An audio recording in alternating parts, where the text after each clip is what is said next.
Y dice así la palabra del Señor: lo cual es símbolo para el tiempo presente, según el cual se presentan ofrendas y sacrificios que no pueden hacer perfecto en cuanto a la conciencia al que practica ese culto, ya que consiste solo de comidas y bebidas, de diversas abluciones y ordenanzas acerca de la carne, impuestas hasta el tiempo de reformar las cosas. Pero estando ya presente Cristo, sumo sacerdote de los bienes venideros, por el más amplio y más perfecto tabernáculo, no hecho de manos, es decir, no de esta creación. La última parte del verso 10 y la primera del verso 11, hasta el tiempo de reformar las cosas. ¿Se anima a decirlo conmigo? Hasta el tiempo de reformar las cosas. Pero estando ya presente Cristo, ¿cuántos dicen amén? Señor, frente a tu palabra, en esta noche queremos que tú nos hables. Señor, queremos salir de este lugar transformados por tu palabra. Queremos salir con una perspectiva de vida distinta. Sé que cuando tu palabra se predica, algo ocurre en el corazón, porque ella es viva y eficaz. Y tú la utilizas como un bisturí para trabajar en nuestro interior, Señor, para hacer una incisión quirúrgica y transformarnos a tu imagen. Señor, bendice tu palabra en el nombre de Jesús. Amén. Seguramente usted conoce este libro. Es un libro interesante por el hecho de que tiene el capítulo 11 en el cual habla de la fe. Ahora, si yo le tengo que decir a usted que el autor que escribió este libro, al hablar de la fe, no los está animando a la fe, no les está diciendo cómo tener fe, simplemente está describiendo la fe y está retando, o mejor dicho, en términos comunes, está exhortando a aquellos que habían apostatado de la fe. En cierta manera tomamos nosotros el capítulo 11 de Hebreos como un capítulo feliz, un capítulo que nos proyecta, un capítulo que nos desafía, un capítulo que nos hace encontrarnos con Dios y hacer proezas en Dios. ¿Cuántos dicen amén? Pero en realidad lo que está haciendo el autor es exhortarlos a que vuelvan a creer, a que vuelvan a la fe, ya que el libro de Hebreos es un libro de apostasía. Es un libro en el cual los creyentes judíos de este tiempo estaban desistiendo de la fe por causa de las pruebas. ¿Hay alguien que tenga pruebas en esta noche aquí? ¿Hay alguien que en algún momento se levantó esta semana y dijo, basta de todo, basta de la iglesia, basta de la Biblia, me cansaron? ¿Alguien dijo esto?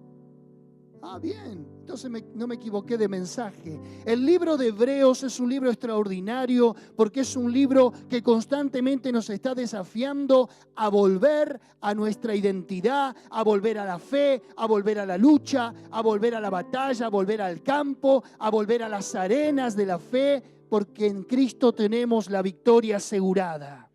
Ahora, permítame exponerlo brevemente a todo el libro en una forma reducida. Quiero decirle que el libro de Hebreos es un libro de reformas. Sí, es un libro de reformas porque su mismo nombre, hebreo, significa cruzador o el que cruza. Diga conmigo, cruzador o el que cruza.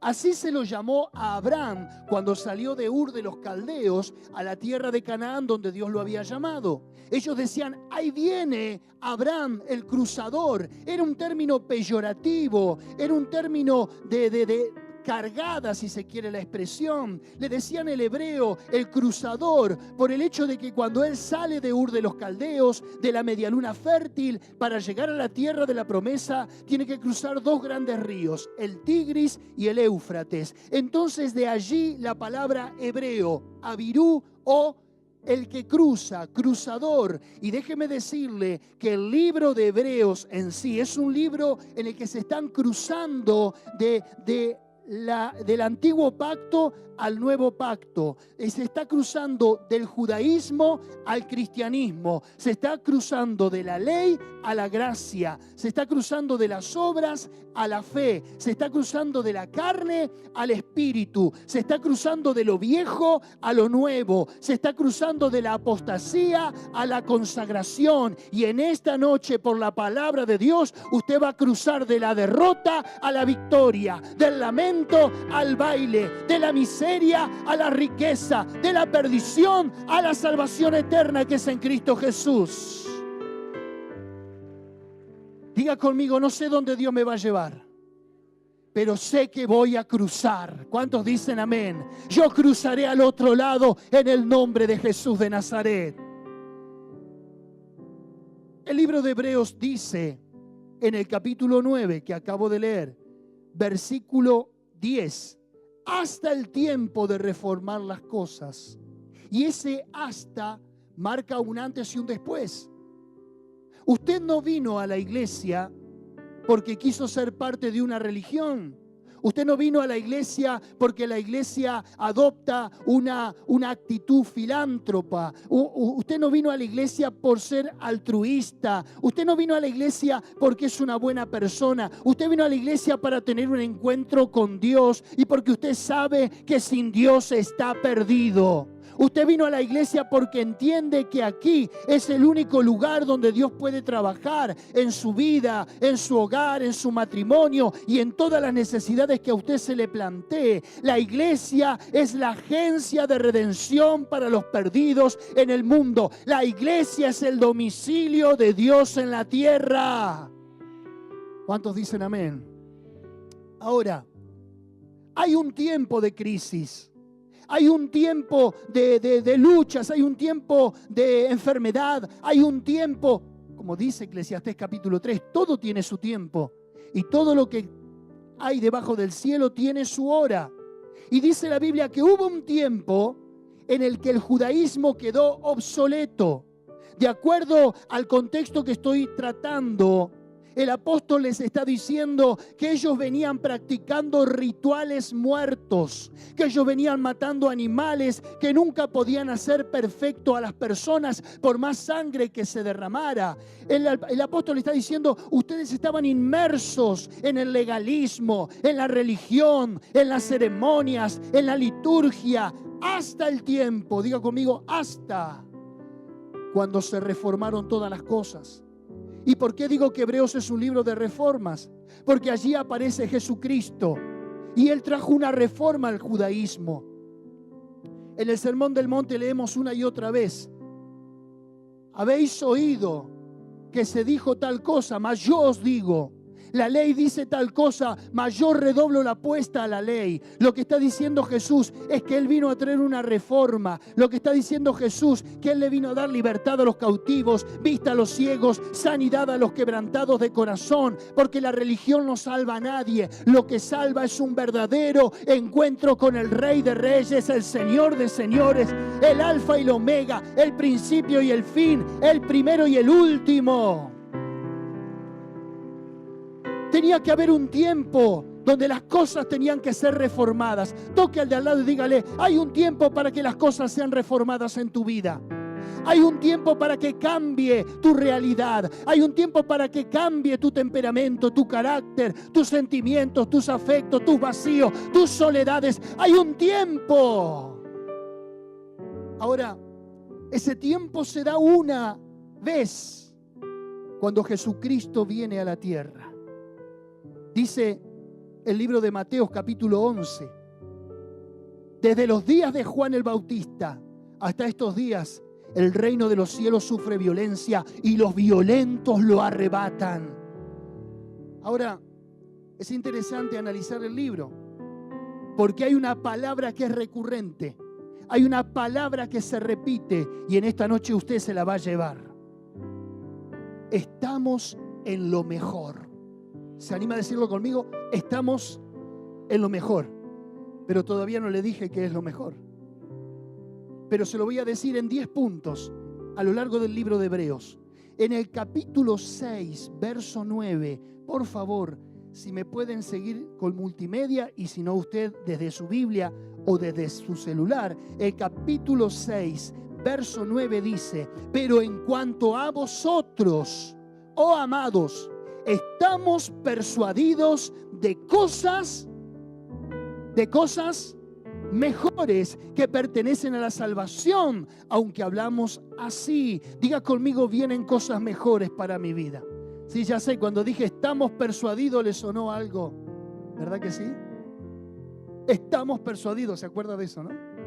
Pero el apóstol le decía: estoy persuadido de que hay cosas mejores para ustedes, que ustedes pueden dar más de sí, que hay un reservorio dentro del pueblo de Dios, que es la palabra de Dios, y que el día que esa semilla germina y el día que esa semilla empieza a dar fruto, hermanos queridos, dice la Biblia que el justo es como árbol plantado sobre corrientes de agua, que da su fruto a su tiempo y que su hoja no cae, y todo lo que hace prosperará.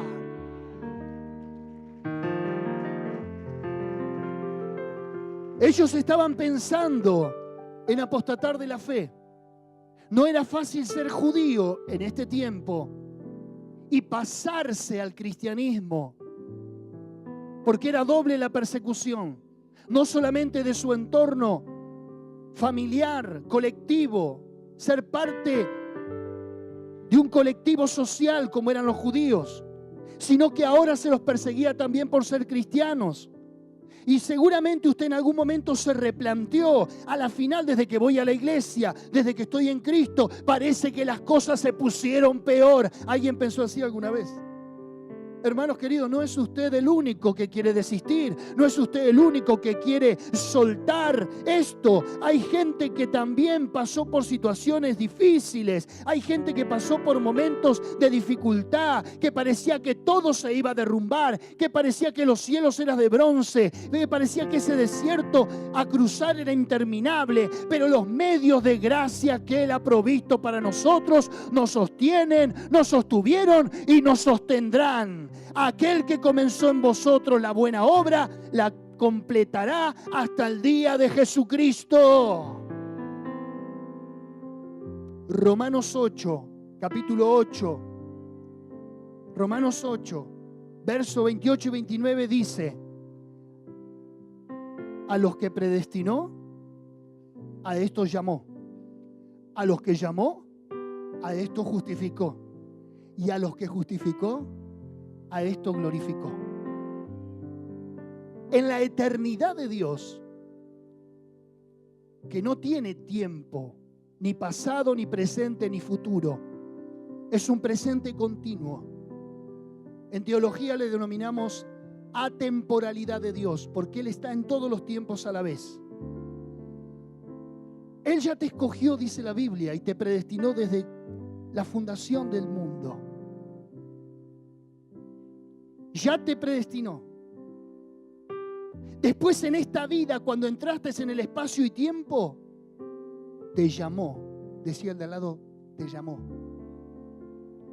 En ese llamado estabas en pecado, porque naciste bajo la simiente del pecado, bajo la simiente de Adán. Pero te llamó. ¿Y sabés qué hizo cuando te llamó? Te justificó por la muerte sustitutoria de Cristo. El justo por los injustos. ¿Me estás siguiendo? Ahora vos estás llamado y justificado. Pero mientras estás justificado, atravesás todos los dolores de esta vida. Pero dice que a los que predestinó, los llamó, los justificó y los glorificó. Dios ve tu principio y Dios ve tu fin. La Biblia ya te mostró el final de la película de tu vida. Vos no lo podés ver porque vos no sos Dios, no sos infinito. Vos estás viendo de una forma parcial la vida, la eternidad y la salvación. Pero dice que ya los glorificó. Vale decir que aquellos que Él ya predestinó, ya también los glorificó. ¿Sabés cómo se llama eso? Producto terminado. Mirá al de al lado y decirle: producto terminado. Hoy estás en plena fabricación de la imagen de su Hijo en tu vida. Vos te estás haciendo problema hoy por cuestiones que hoy necesitas resolver, pero Dios ya las vio resuelta en el futuro inmediato y en el futuro allá adelante de todo. ¿Cuántos dicen amén? Dice el libro de Apocalipsis capítulo 5 que estamos todos con palmas en nuestras manos diciéndole: Señor, nos has redimido de todo lenguaje, tribu y nación y nos has hecho reyes y sacerdotes para tu reino. Cosas mejores. Capítulo 6, verso 9. Estamos persuadidos de cosas mejores que pertenecen a la salvación. Hermanos queridos, puede tener una deuda impaga, puede tener un diagnóstico de enfermedad, pero el Señor está persuadido de cosas mejores para tu vida porque Él ya las proveyó de antemano. En el capítulo 7, verso 19, ahí nomás, la página de al lado, capítulo 7, verso 19. Mire lo que dice. Pues nada perfeccionó la ley, y de la introducción de una mejor,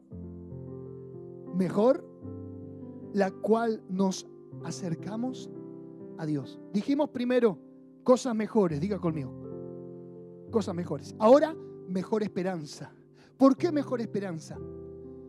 Porque los que morían en el Antiguo Testamento, los que morían en el Antiguo Pacto, no tenían la esperanza de alguien que ya había resucitado.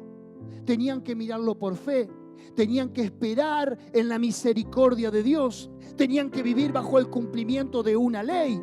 Hermanos queridos, nosotros estamos bajo la gracia.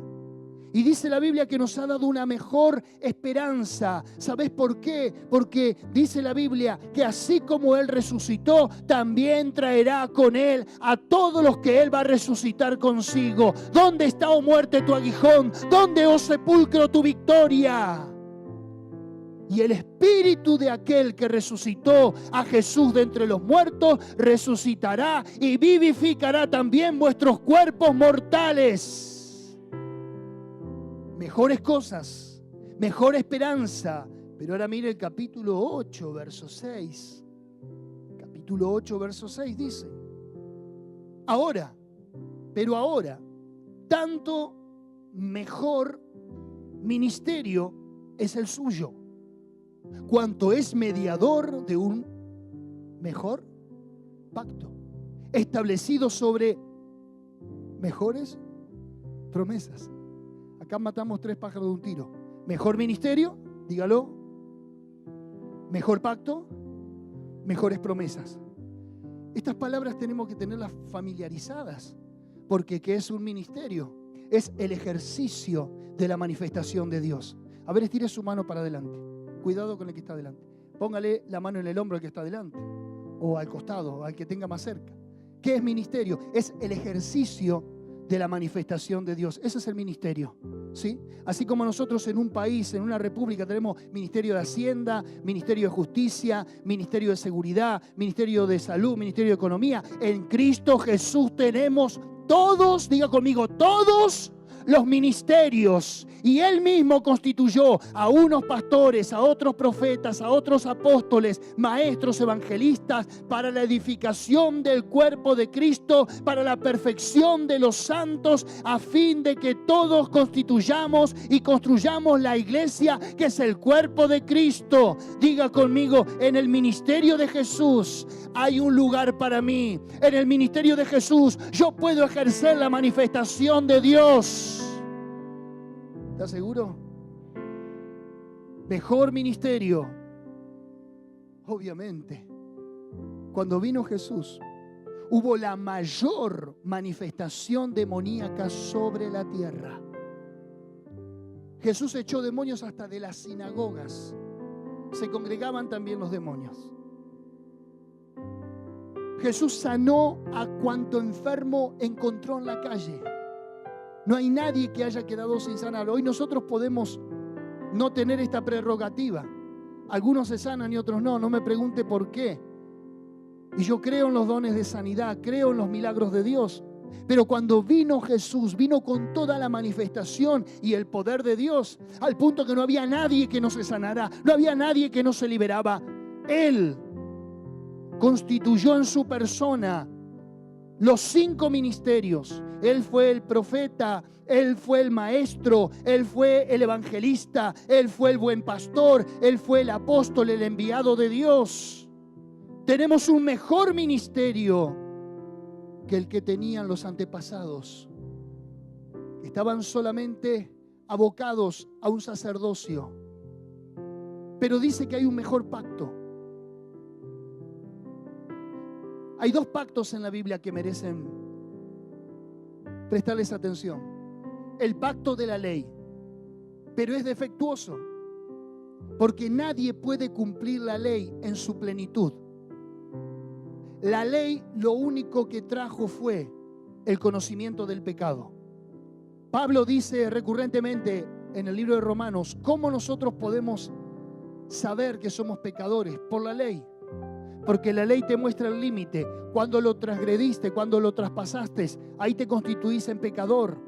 La ley no es para cumplirla, porque nadie la puede cumplir y agradar a Dios mediante la ley. La ley fue puesta para demostrarle al hombre que es pecador. Y cuando te encontrás asfixiado por la ley y que el pecado está tomando terreno en tu vida, lo único que te queda es recurrir a la gracia, y la gracia se desprende de la misericordia, y de la misericordia viene el perdón y la salvación de Dios. Por eso Pablo va a decir, donde abundó el pecado, sobreabundó la gracia. Mejor pacto, porque la gracia es el mejor pacto, porque es lo que no merecemos, porque es el regalo de Dios. Pero dice también que hay mejores promesas. ¿Cuántos tienen promesas de parte de Dios? ¿Sabe que había en el Antiguo Testamento promesas que eran condicionales? ¿A qué me refiero? Por lo que hagas, vas a merecer esto.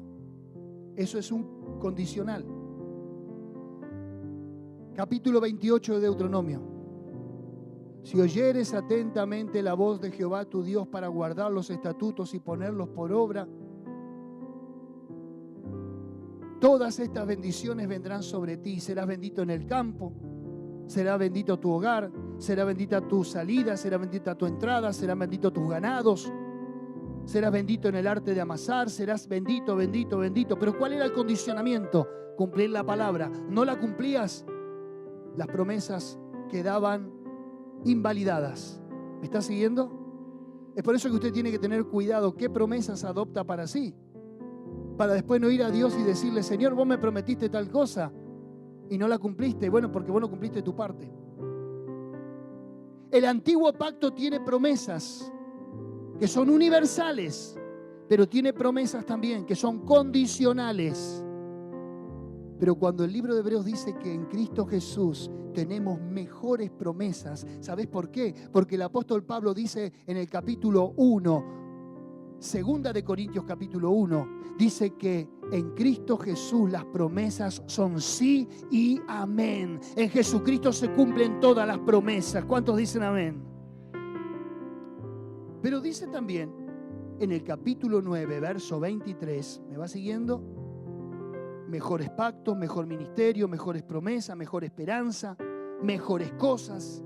Capítulo 9, verso 23 dice: fue pues necesario que las figuras de las cosas celestiales fuesen purificadas así, pero las cosas celestiales mismas con mejores. ¿Por qué son mejores sacrificios? Porque Jesús, el mediador del nuevo pacto, fue el sacerdote, pero también fue la ofrenda. ¿Por qué es mejor la ofrenda de Jesús? Primero, porque un cordero del Antiguo Testamento era un animal irracional. Era un animalito que se lo llevaba involuntariamente, en contra de su voluntad. Se lo degollaba, se derramaba sangre y esa sangre se utilizaba como expiación por el pecado del pueblo, por el pecado de una persona. En cambio, Jesucristo dijo: mi vida nadie la toma, yo pongo mi vida en rescate por todos. A Jesús no lo llevaron involuntariamente. Jesús no era un ser irracional. Jesús era alguien que sabía que tenía que venir a salvar a los pecadores. Un cordero iba a morir de forma involuntaria. Cristo fue voluntariamente. Un cordero se ofrecía muchas veces por los pecados del pueblo y por los pecados de cada persona y cada individuo en forma particular. En cambio, Jesucristo fue ofrecido una sola vez y para siempre para perdonar los pecados de todo su pueblo. Mejores sacrificios. Oiga, usted celebra más lo de las promesas que lo de los sacrificios. Y usted no sabe que no hay promesas sin sacrificio. Primero tenía que venir la salvación. Primero tenía que venir Cristo y en Él todas las demás bendiciones. Usted está poniendo el carro delante de los caballos. Por eso es que no podemos hablar de los beneficios sin antes hablar del compromiso. No podemos hablar de la añadidura sin antes hablar de que primero hay que buscar el reino de Dios y su justicia. ¿Me está entendiendo? Hay veces estamos prometiendo algo que Dios no está obligado a hacerlo, porque nunca el Señor empieza por detrás. Él siempre primero quiere salvar, Él quiere perdonar, Él quiere restaurar y después puede confiar todas sus riquezas en gloria en Cristo Jesús, Señor nuestro.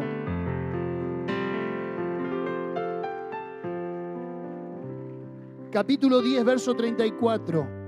Capítulo 10, verso 34 dice: porque de los presos también os compadecisteis, y el despojo de vuestros bienes sufristeis con gozo, sabiendo que tenéis en vosotros una mejor y perdurable herencia en los cielos. Cuando dice, porque de los presos también os compadecisteis, no se está refiriendo a los presos comunes. Ojo con tomar este texto fuera de contexto. Se está refiriendo a los presos que fueron producto de la persecución de ese momento. Los presos que habían sido privados de su libertad por confesar a Cristo o por pertenecer al colectivo hebreo que ahora estaba abrazando la fe de los apóstoles. De esos presos se está compadeciendo. No de aquellos que están pagando una pena por un delito, por un crimen que cometieron. No. Está hablando de los presos en justicia. Los presos que son cristianos y que están padeciendo. Porque dice su segunda parte: el despojo de vuestros bienes sufristeis con gozo. Se le confiscaban casas, bienes, criados, pertenencias, el Estado, Roma, la maquinaria militar y absolutista como imperio, perseguía a la iglesia. Ser cristiano en estos tiempos no era, al igual que ahora, la libertad de culto, la pluralidad, la libre expresión. No, señores. ¿Por qué se cree usted que el apóstol le tiene que estar animando todo el tiempo a esta gente? Hay mejores promesas, hay mejores sacrificios, hay mejores pactos. Porque esta gente estaba padeciendo de verdad. Y les va a decir, perdieron todo por la causa de Cristo. Tienen familiares detrás de las rejas, confiscaron sus bienes. Pero ¿saben qué? Ustedes tienen una mejor y perdurable herencia en los cielos. Las cosas de esta vida te pueden ser quitadas, embargadas, robadas, pero hay algo que nadie jamás va a poder robar. Es tu depósito en el cielo, es tu herencia eterna, es la salvación de tu alma, es esa cancelación y ese certificado que está delante de la presencia de Dios, y que cuando visites el cielo van a leer los libros y va a estar todo borrado, porque la sangre de Cristo limpió todo lo que te era contrario. Hay una herencia perdurable. Hay una herencia en los cielos que es mucho mejor que lo que podamos tener aquí abajo. ¿Hay alguien ahí? Capítulo 11, verso 14.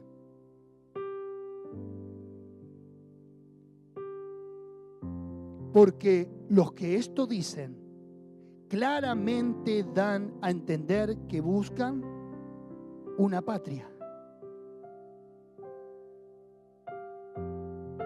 Pero espere.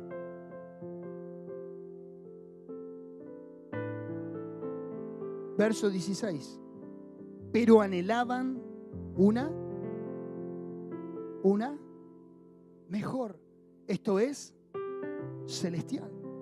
Por lo cual Dios no se avergüenza de llamarse Dios de ellos, porque les ha preparado una ciudad.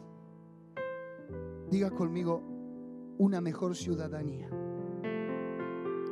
Joseph Alleine era un puritano del año 1600.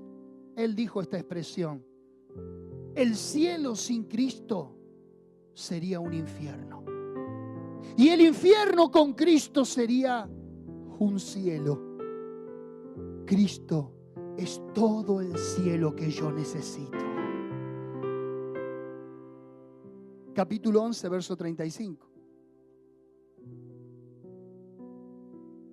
Las mujeres recibieron sus muertos mediante resurrección, mas otros fueron atormentados, no aceptando el rescate a fin de obtener mejor resurrección.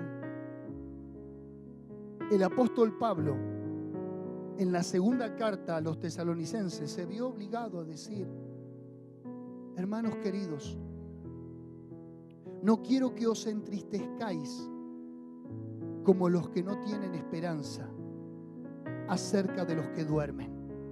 Porque si creemos que Jesús murió y resucitó de entre los muertos, Él traerá juntamente con Él a todos los que durmieron en Él. Porque sonará una trompeta y los muertos en Cristo resucitarán primero. Y luego nosotros, los que hayamos quedado, nos encontraremos con Él en las nubes para siempre. Amén.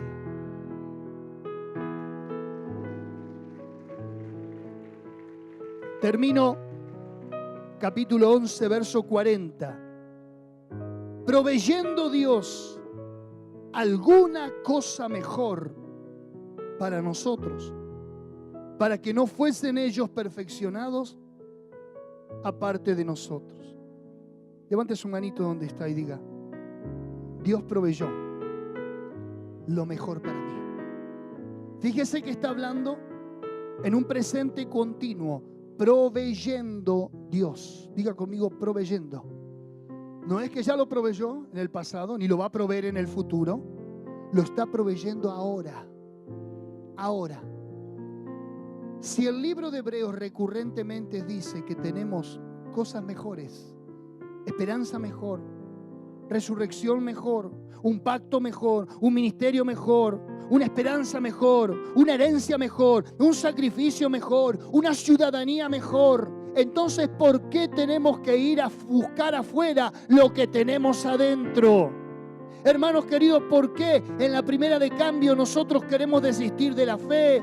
Queremos dejar de congregarnos, queremos dejar de orar, nos deprimimos, buscamos culpables afuera. Hermanos queridos, estamos en lo mejor. Diga conmigo, estoy en lo mejor. Lo mejor me está esperando. Lo mejor está por venir para mi vida. La herencia, el pacto, la promesa, el ministerio, el sacrificio, la ciudadanía, la resurrección, la provisión. Cristo es lo mejor que me pudo haber pasado.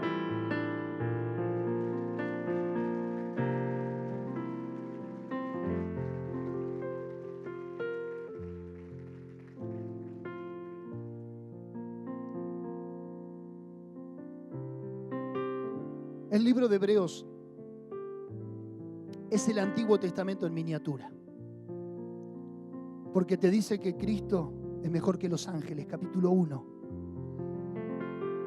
Cristo es mejor que Moisés, capítulo 2. Cristo es mejor que el día de reposo, capítulo 3. Cristo es mejor que el tabernáculo, capítulo 4. Cristo es mejor que los sacrificios que ofrecían en el antiguo pacto, capítulo 6. Cristo es mejor que el culto del templo, capítulo 7. Cristo es mejor que Aarón y los sacerdotes juntos, capítulo 8. Él vino para reformar todas las cosas. Pero no puede haber una reforma en tu interior hasta que no haya una reforma aquí en tu mente. Cuando nosotros nos apropiamos de todas estas verdades, no solo las leemos, sino que las vivimos, las practicamos, las confesamos, las esperamos. Hermanos queridos, los creyentes son inamovibles bajo estas promesas. Quiero cerrar con un versículo más.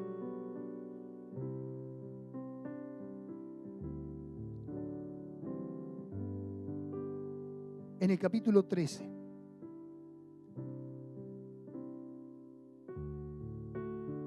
verso 23.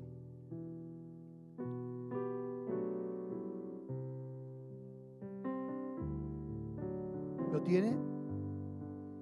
Sabed que está en libertad nuestro hermano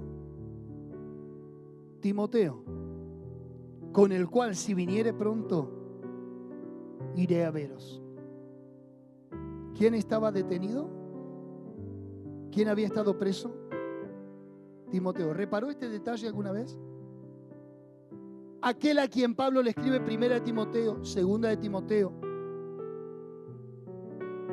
tuvo que pagar con su libertad el precio de ser cristiano. Y Pablo les está diciendo a los judíos, ¿saben que está en libertad nuestro hermano Timoteo?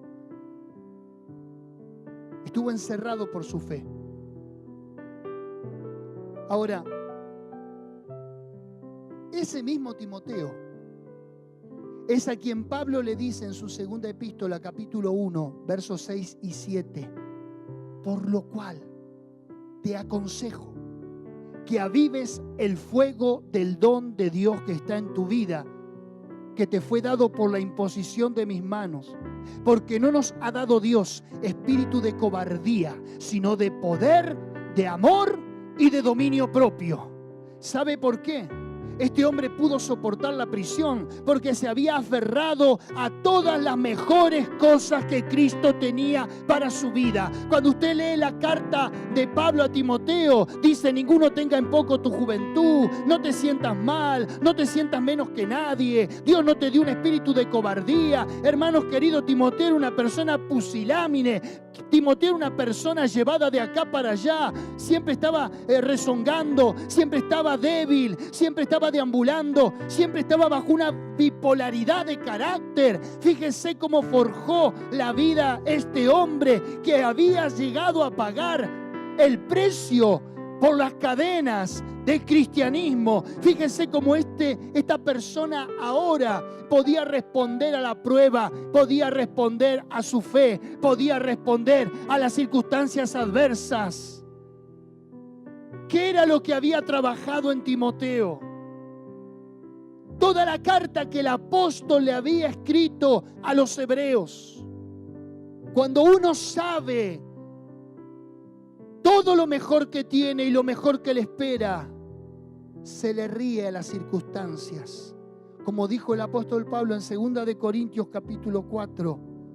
Pero tenemos este tesoro en vasos de barro para que la excelencia del poder sea de Dios y no de nosotros, que estamos atribulados en todos, mas no angustiados, perseguidos, mas no desamparados, en apuros, derribados, pero no destruidos.